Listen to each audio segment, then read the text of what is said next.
जिस समय भारत के हर नागरिक को भारत के साथ खड़ा होना चाहिए था, ठीक उसी समय भारत के एक बड़े बिजनेस टाइकून गौतम अडानी ने भारत के साथ ही एक बड़ा खेल कर दिया है। और खबरें निकल के आ रही कि गौतम अडानी ने भारत आ रहे रशियन क्रूड ऑयल के टैंकर्स को अपने पोर्ट पर डॉक नहीं होने दिया है, जिससे ये साफ होता है कि गौतम अडानी अब G7 देशों के साथ मिल गए हैं। अब सवाल यही उठता है कि आखिर गौतम अडानी जैसे बिजनेस टाइकून जो हमेशा भारत की इकोनॉमी के साथ खड़े रहे हैं, आखिर आज वो भारत के खिलाफ कैसे हो गए हैं? क्या आज अपने खुद के साम्राज्य को बचाने के लिए गौतम अडानी ने रसिया से आ रहे क्रूड ऑयल को अपने पोर्ट पर डॉक नहीं होने दिया, या फिर इसके पीछे कई और भी वजह हैं? क्योंकि अमेरिका खुलकर अब भारत के खिलाफ खड़ा हो गया है और अमेरिका यूरोपीय देशों से भी डिमांड कर रहा है कि यूरोपीय देश भी मिलकर रूस से क्रूड ऑयल खरीदने वाले देशों पर टैरिफ लगाएं। और इस बार निशाना केवल भारत ही नहीं बल्कि चाइना भी है। आइए अब आपको बता दें कि जियोपॉलिटिकल वर्ल्ड में क्या बड़ा होने वाला है और कि अब सच में G7 के देश भी भारत के खिलाफ खड़े होने वाले हैं, जिनमें जापान जैसा देश भी शामिल है। और जापान ही नहीं बल्कि फ्रांस, यूके, जर्मनी जैसे देश भी शामिल हैं, जिनके साथ इस समय भारत की बड़ी डिफेंस डीलें चल रही हैं। दरअसल आज की ये खबर बेहद ही धमाकेदार होने वाली है। आप लोगों को भी भरोसा नहीं होगा कि आखिर जियोपॉलिटिकल वर्ल्ड में भारत के खिलाफ क्या क्या षड्यंत्र रचे जा रहे हैं, इसलिए वीडियो को बिल्कुल मिस मत करना। अब वीडियो शुरू करने से पहले आप लोगों से दिल से एक हम्बल रिक्वेस्ट है कि अगर आप लोग हमारे चैनल पे पहली बार आए हो या फिर अभी तक आप लोगों ने चैनल को सब्सक्राइब नहीं किया, तो एक देशभक्त होने के नाते सबसे पहले चैनल को सब्सक्राइब करके बेल आइकन को प्रेस जरूर कर देना और वीडियो पर भी लाइक एंड कमेंट करना मत भूलिएगा। आइए अब आपको बताते हैं कि कैसे जियोपॉलिटिकल वर्ल्ड से भारत और अमेरिका के बीच में चल रहे टैरिफ वॉर को लेकर बिजनेस वर्ल्ड में भी तबाही मची हुई है, क्योंकि अमेरिका द्वारा लगाए जा रहे भारत पर प्रतिबंधों के बीच ही अब दुनिया भर के बिजनेसमैन भी अपने साम्राज्य को बचाने में लग गए हैं। लेकिन एक बात साफ है कि अमेरिका की जितनी भी टेक कंपनियां हैं या फिर जो कंपनियां भारत में एक बड़ा बड़ा इन्वेस्टमेंट करे हुए हैं, उन कंपनियों ने भी अभी तक अपने देश के खिलाफ एक वर्ड नहीं बोला और न ही अभी तक वो अपने देश के खिलाफ गई हैं। लेकिन उसके बावजूद मैं ये नहीं बोलूंगा कि गौतम अडानी जी ने भारत के साथ गलत किया है या फिर वो गलत है, लेकिन जो एक्शन अडानी ने भारत द्वारा खरीदे जा रहे रशियन क्रूड ऑयल के खिलाफ लिया है, उसने पूरी दुनिया को शॉक कर दिया है। और गौतम अडानी द्वारा जो ये एक्शन लिया गया है, हैरानी की बात तो यह है कि ये एक्शन G7 देशों के इशारे पर लिया गया है। आपको बता दें कि गौतम अडानी भारत के वो बिजनेस टाइकून हैं जिन्होंने दुनिया के कोने कोने में कई पोर्टों को एक्वायर कर रखा है। अब इन्हीं बंदरगाहों के जरिए भारत व्यापार करता है, यानी कि जो पोर्ट गौतम अडानी ने लीज पर ले रखे हैं, तो भारत की कंपनियां जो भी व्यापार करती हैं तो वो इन्हीं पोर्टों का सहारा लेकर दूसरे देशों से माल को भारत तक लाती हैं। फिर चाहे वो इजराइल का हाइपर पोर्ट हो या फिर श्रीलंका से लेकर फिलीपींस तक में गौतम अडानी के पोर्टों का ही साम्राज्य है। इन सभी पोर्टों पर गौतम अडानी का ही कब्जा है, जिससे कि भारत आसानी से व्यापार कर पाता है। लेकिन अब गौतम अडानी ने रसिया से आने वाले सभी क्रूड ऑयल टैंकर्स को अपने बंदरगाहों पर ठहरने से मना कर दिया है, यानी कि अब रूस से आने वाला कोई भी क्रूड ऑयल का टैंकर गौतम अडानी के किसी भी बंदरगाह पर नहीं रुकेगा। और ये सब कुछ ऐसे समय पर देखने को मिल रहा है जब रिसेंटली यूरोपीय देशों ने पहले तो भारत की नायरा कंपनी पर सैंक्शंस लगा दिए और अब अडानी के साथ मिलकर रूस से आने वाले ऑयल टैंकर्स को भी प्रतिबंधित कर दिया। और ये खबरें केवल भारत में ही नहीं बल्कि ग्लोबल मीडिया में भी ट्रेंड कर रही हैं। सोचो भारत का एक बड़ा बिजनेस टाइकून किस तरीके से भारत आने वाले रशियन क्रूड ऑयल को लेकर प्रतिबंध लगाता है। अब सबसे पहले आप लोग ये वाला आर्टिकल देखो जिसमें साफ है कि Adani when on sanctions ships could hit Russian crude flows. अब आप लोग खुद सोचो कि जो अडानी पोर्ट प्राइवेट सेक्टर का सबसे बड़ा ऑपरेटर है, जिनमें से लगभग 1/3 क्रूड ऑयल अडानी के पोर्ट से ही होकर गुजरता है, उसके बावजूद अडानी की तरफ से ये प्रतिबंध लगाए गए हैं जो कहीं ना कहीं भारत की इकोनॉमी पर सबसे बड़ा इंपैक्ट डालेंगे। आखिर अडानी के साथ ऐसी क्या मजबूरी आई कि उसने देश के साथ ही सौदा कर लिया? आपको बता दें कि वैसे तो ये वही अडानी है जिसके खिलाफ कुछ समय पहले भारत के अंदर कांग्रेसियों ने बड़े बड़े हमले किए और इन्हीं कांग्रेसियों ने भारत के अंदर विरोध करके अडानी के पूरे साम्राज्य को गिरा दिया। लेकिन अडानी ने जिस तरीके से भारत के खिलाफ ये एक्शन लिया है, वो कहीं ना कहीं जियोपॉलिटिकल वर्ल्ड को एक बेहद ही गंदा मैसेज भेजता है। क्योंकि आखिर भारत का एक बड़ा बिजनेसमैन भारत के ही साथ क्यों खड़ा नहीं हो रहा? क्योंकि एक तरफ तो भारत पहले से ही डोनाल्ड ट्रंप के टैरिफ से परेशान था और अब अडानी ने भी G7 देशों के साथ मिलकर एक नई प्रॉब्लम खड़ी कर दी जो भारत के लिए एक बड़ी समस्या खड़ी हो सकती है। और अगर ऐसा ही चलता रहा तो रूस से आने वाले क्रूड ऑयल की सप्लाई भारत के अंदर रुक सकती है, क्योंकि रसिया से भारत आने वाले सैकड़ों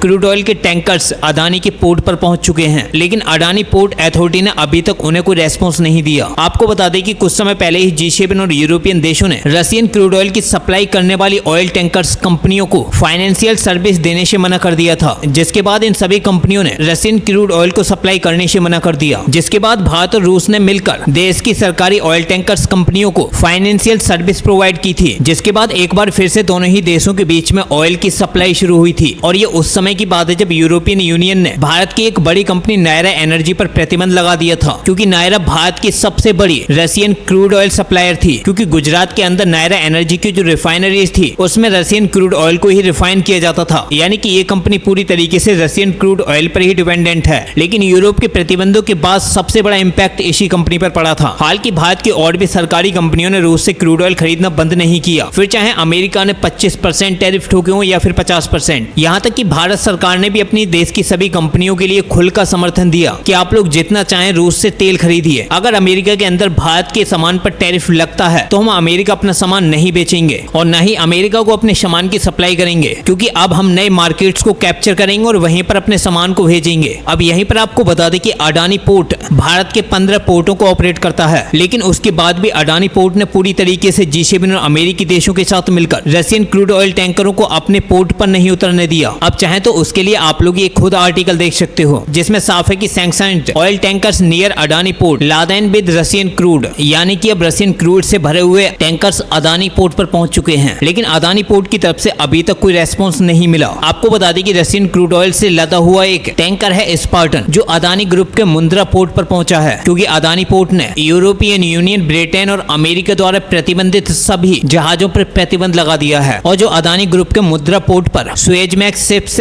स्पार्टन पहुंचा है, वो भी इसी ब्लैकलिस्टेड का हिस्सा है। और इस जहाज पर पिछले ही साल यूरोपीय देशों ने प्रतिबंध लगा दिया था, क्योंकि ये शिप रशिया के लिए क्रूड ऑयल सप्लाई करता है। आपको बता दें कि इस शिप के अंदर लगभग 10 लाख बैरल यूराल क्रूड है, जो भारत की कंपनी HPCL का है। अब आप लोग खुद सोचो कि अगर इस ऑयल टैंकर्स का ऑयल भारत को नहीं मिला तो भारत को कितना बड़ा नुकसान झेलना पड़ सकता है। अब ये खबरें ऐसे समय पर आई हैं जब अमेरिका ने रिसेंटली G7 देशों से ये कहा है कि G7 देश भी भारत और चाइना पर प्रतिबंध लगाएं, ताकि यूक्रेन युद्ध को रोका जा सके, क्योंकि इस समय अमेरिका तो डायरेक्टली चाइना से मुठभेड़ नहीं कर सकता। इसलिए अब वो G7 देशों का सहारा लेकर भारत और चाइना पर अटैक कर रहा है। और अब भारी आलोचनाओं के बीच अमेरिका ने G7 देशों के साथ एक बड़ी मीटिंग करते हुए ये कहा कि अब G7 देशों को भारत और चाइना पर 100% तक टैरिफ लगाने होंगे, क्योंकि भारत और चाइना रशिया से क्रूड ऑयल खरीदना बंद नहीं कर रहे। आपको बता दें कि यूरोपीय देश यूक्रेन युद्ध में बुरे फंस गए हैं। यूक्रेन वॉर की वजह से यूरोपीय देशों की GDP पूरी तरीके से कोलैप्स कर रही है, लेकिन भारत और चाइना रशिया से सस्ता क्रूड ऑयल खरीदकर अपनी इकोनॉमी को लगातार इंक्रीज कर रहे हैं। अब यही सब यूरोपीय देश और अमेरिका पर देखा नहीं जा रहा, इसलिए अब लगातार भारत पर प्रतिबंध लगाने की धमकियां मिल रही हैं। आप लोग चाहे तो खुद ही आर्टिकल देखो, जिसमें साफ है कि US seeks G7 nation against Russian oil voyage to force an end to Ukraine war. आपको बता दें कि अमेरिका द्वारा भारत और चाइना पर दबाव बढ़ाने के लिए अमेरिका ने G7 देशों से ये रिक्वेस्ट ऐसे समय पर की है जब कुछ समय पहले ही वाशिंगटन ने भारतीय वस्तुओं पर 50% टैरिफ लगाया था, जो चाइना से भी अधिक है, जिस पर 30% का टैरिफ लगाया जा रहा है। आपको बता दें कि ये अपील अमेरिका द्वारा G7 फाइनेंस मिनिस्टर्स की मीटिंग के दौरान की गई, जब अमेरिका के ट्रेजरी सेक्रेटरी स्कॉट बेसेंट ने G7 देशों के फाइनेंस मिनिस्टर से ये साफ कह दिया कि जब तक आप लोग भारत और चाइना पर टैरिफ्स नहीं लगाओगे तब तक चाइना और भारत पर कोई भी इंपैक्ट नहीं पड़ेगा और ना ही यूक्रेन वॉर रुकेगा। अगर यूक्रेन वॉर रोकना है और रशिया की इकोनॉमी को डिस्ट्रॉय करना है तो आप लोगों को भारत और चाइना पर प्रतिबंध लगाने ही होंगे। अब देखते हैं आगे और क्या क्या अपडेट निकल के आती है। फिलहाल इस वीडियो में इतना ही, मिलते हैं एक नई वीडियो के साथ, तब तक के लिए जय हिंद जय भारत।